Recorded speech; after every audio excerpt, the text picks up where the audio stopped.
नमस्कार, स्वागत है आपका खेती हर पत्रिका न्यूज में।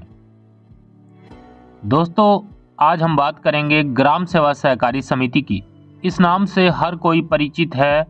ग्राम सेवा सहकारी समिति का नाम सुनते ही हर किसी के जहन में एक तस्वीर दिखाई पड़ती है, जिसमें ग्रामीण क्षेत्र की एक ऐसी संस्था जो किसानों की सेवा में आज़ादी से पहले से ही सरकार की जन कल्याणकारी योजनाओं का विस्तार कर किसानों को खेती से संबंधित सभी प्रकार की सुविधाओं से लाभान्वित करवाती हुई दिखाई पड़ती है। लेकिन आज़ादी से कई वर्षों पहले से संचालित इन संस्थाओं के कंधों पर सरकार द्वारा डाला जाने वाला बोझ अब असहनीय होता दिखाई पड़ता है।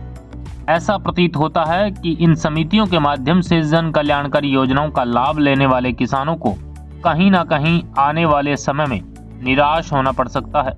कारण है सरकारों का इन संस्थाओं के मुख्य कार्यकारी यानी व्यवस्थापक को सरकार द्वारा अनदेखा करना, यानी सरकारों का दोगला रवैया। आज संपूर्ण देश भर की इन संस्थाओं में कार्य करने वाले हजारों व्यवस्थापक अपने हक के लिए सड़कों पर उतर आए, लेकिन सरकार इनको अपना मानने को तैयार नहीं। आखिर क्यों सरकार बनाने वाले इन किसानों को सभी प्रकार की सुख सुविधाएं उपलब्ध करवाने वाले इन कर्मचारियों को सरकार अनदेखा कर रही है? अपनी मांगों को आमजन द्वारा चुने सरकार के नुमाइंदों तक पहुंचाने के लिए हर वर्ष संगठन को मजबूत करने के लिए बैठकों और महासभाओं का आयोजन किया जाता है, ताकि इन्हीं कर्मचारियों में से ऐसे व्यक्ति को चुना जाए जो संपूर्ण देश के सहकार कर्मियों की मांगों को सरकार तक पहुंचाने में पूरा दमखम लगा दे।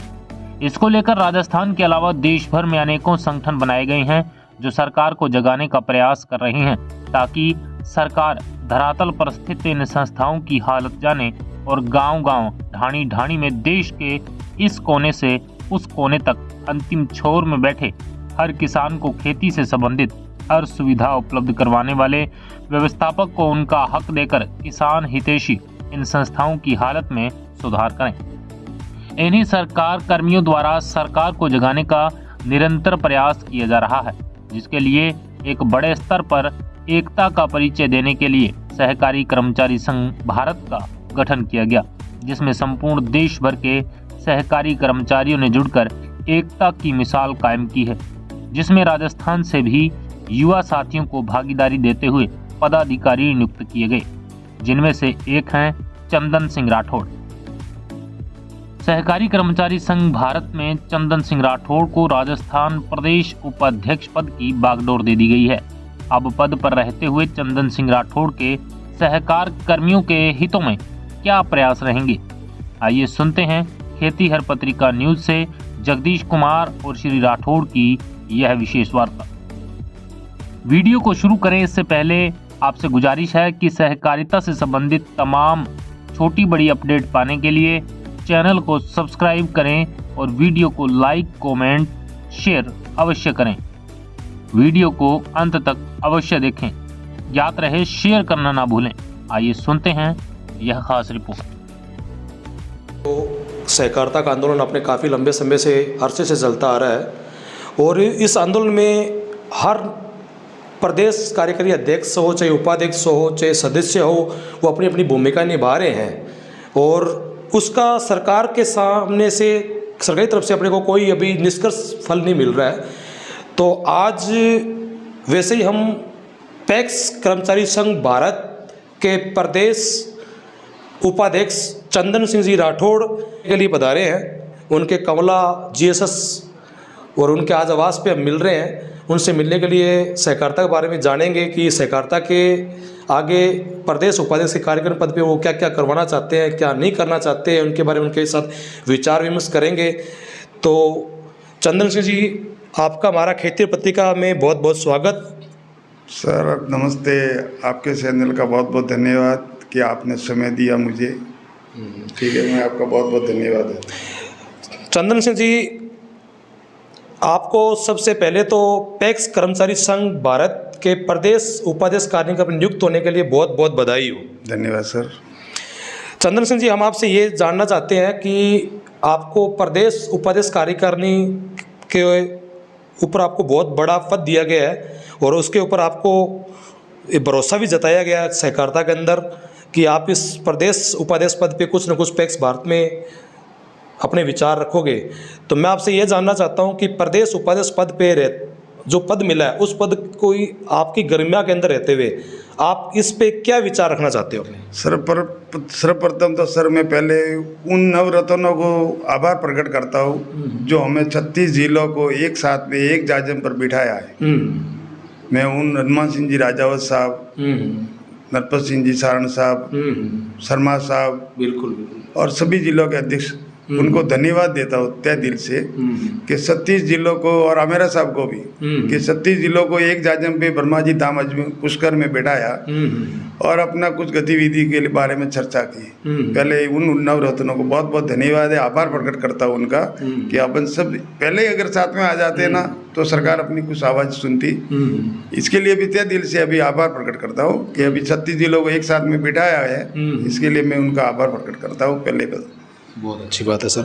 सर हम आपसे ये भी जानना चाहते हैं कि इस प्रदेश उपाध्यक्ष पद पे आप रहते हुए आगे की क्या प्रक्रिया है, क्या आपकी रणनीति है, उसके बारे में हमें अवगत करवाइए आप। सर हमें तो सरकार से हमारे व्यवस्थापक, सहायक व्यवस्थापक और जो भी कर्मचारी समिति का उनके हित के सबके लिए सोचते हैं कि भाई सरकार हमारे पेमेंट के बारे में भी बहुत प्रॉब्लमें हो रही है। समिति का ऋण के भी है तो पूरा ऋण भी नहीं दे पा रहे हैं, समितियों के हाथ में तो कुछ रहा नहीं है। जैसा अभी ऋण भी जैसे लिमिट है वो लिमिट के आधार पे पूरा ऋण भी मिले ना तो भी कोई नहीं, सरकारी कमीशन के हिसाब से समिति को कमीशन मिले। बिल्कुल बिल्कुल, मगर पूरा ऋण है वो भी नहीं मिल रहा है तो किसान भी परेशान है और समिति व्यवस्थापक भी परेशान है। अगर ज़्यादा ऋण होता तो कमीशन के हिसाब से उनको भी मिलता।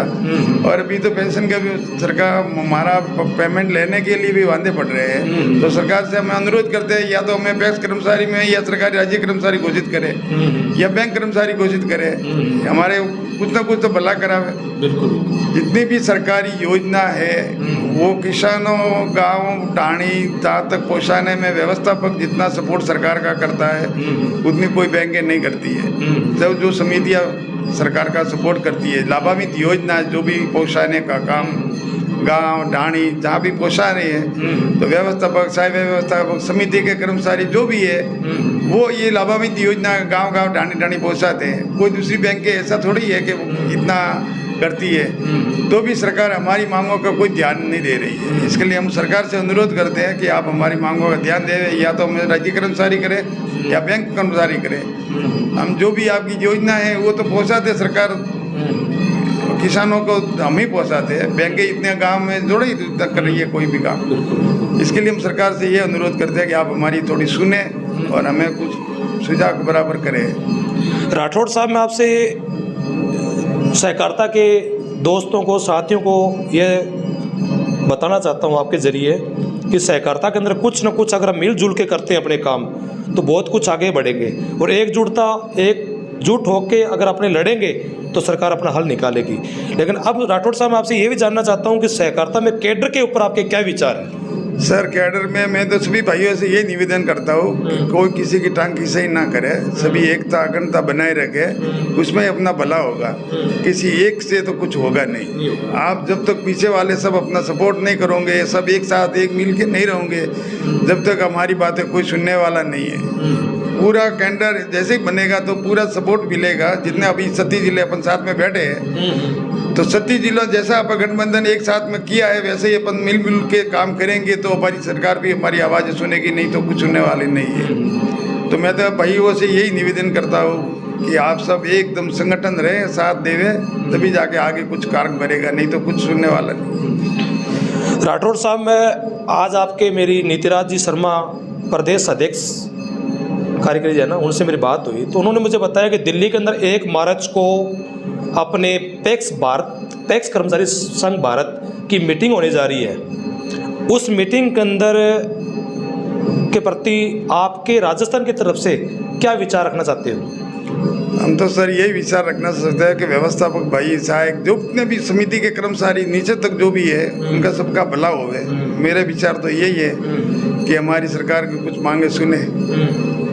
मैं व्यवस्थापक के लिए नहीं, सहायक, सेल्समैन, जो भी कर्मचारी है उनके सबके हित के लिए काम वही सोचता। तो तो अपने दिल्ली जो मीटिंग होने जा रही है उसमें 20 राज्य सुनने में आ रहा है, 20 राज्य एकत्रित हो रहे हैं। तो 20 राज्य जो एकत्रित, उसमें आप इस राजस्थान के अंदर कोई अभी तक आपने सोचा है कि मुझे उस 20 मीटिंग के अंदर क्या विचार रखूंगा, किस किस मुद्दों पे मुझे इनके विचार रखने हैं, क्या रखने हैं क्या नहीं रखने हैं, उसके बारे में जानकारी दीजिए मुझे।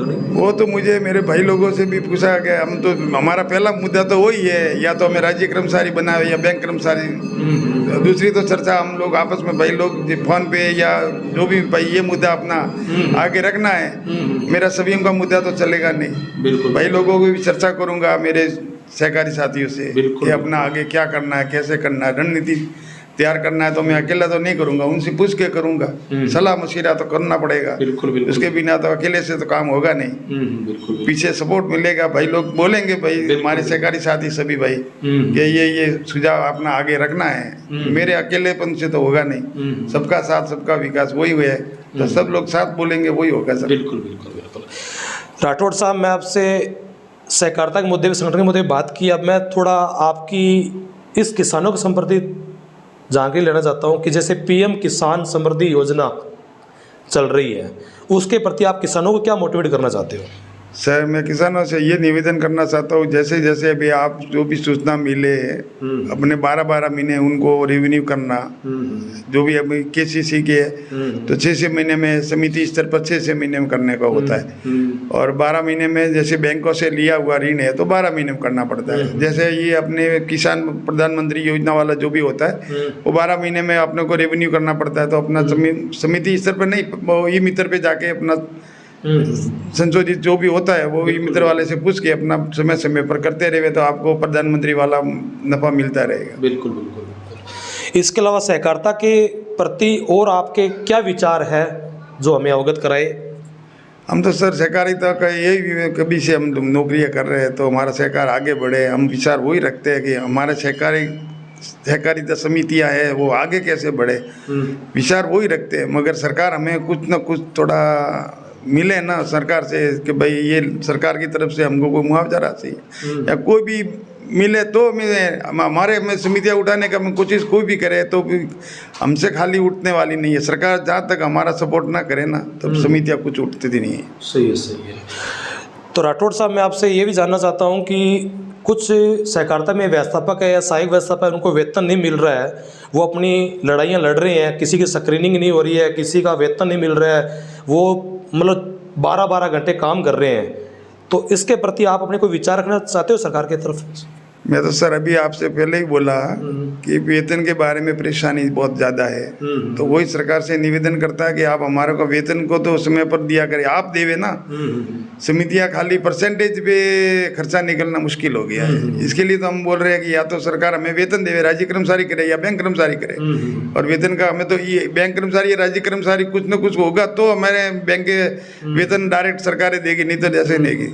तो यही मांग है हमारी तो कि या तो हम डायरेक्ट वेतन घोषित कर दे भाई व्यवस्थापक का ये, सेल्समैन का ये, सहायक का ये वेतन है। मगर सरकार से निवेदन यही कर रहा है कि वेतन के पे फंदे पड़ रहे हैं, खाली ऋण पे वेतन निकलना बहुत मुश्किल हो गया है। बिल्कुल बिल्कुल, ये बात है। और साइड में दूसरा भी बिजनेस करें मगर उस पर कुछ ऐसा है नहीं है, और ज़्यादा सरकारी कुछ ऐसा नहीं है कि भाई अपना है। सरकार जहाँ तक सपोर्ट ना करे समितियों का तो समितियाँ ऊपर नहीं उठेगी। सरकार सपोर्ट करेगी तो ही समितियाँ ऊपर उठेगी, अन्यथा नहीं उठेगी। पैक्स कर्मचारी संघ भारत के प्रदेश कार्यकारी उपाध्यक्ष होने के पद मिला आपको। इस पद के गरिमा पर रहते हुए आप राजस्थान के समस्त कर्मचारी गण सहकारिता के, उनको क्या संदेश देना चाहते हो क्षेत्रीय पत्रिका की तरफ से? सर, मैं सबको धन्यवाद देता हूँ और सबको यही बोलता हूँ आप एकता बनाए रखें, और जो भी ये व्यवस्थापक भाई एक दूसरे की टांग खींचाई न करें और सभी साथ मिलकर चले, यही मैं कहना चाहता हूँ सभी भाइयों से। बहुत बहुत धन्यवाद चंद्र सिंह जी आपका, हमारे क्षेत्रीय पत्रिका में आपने हमें अपना कीमती समय दिया, बहुत बहुत आभारी आपके। धन्यवाद सर।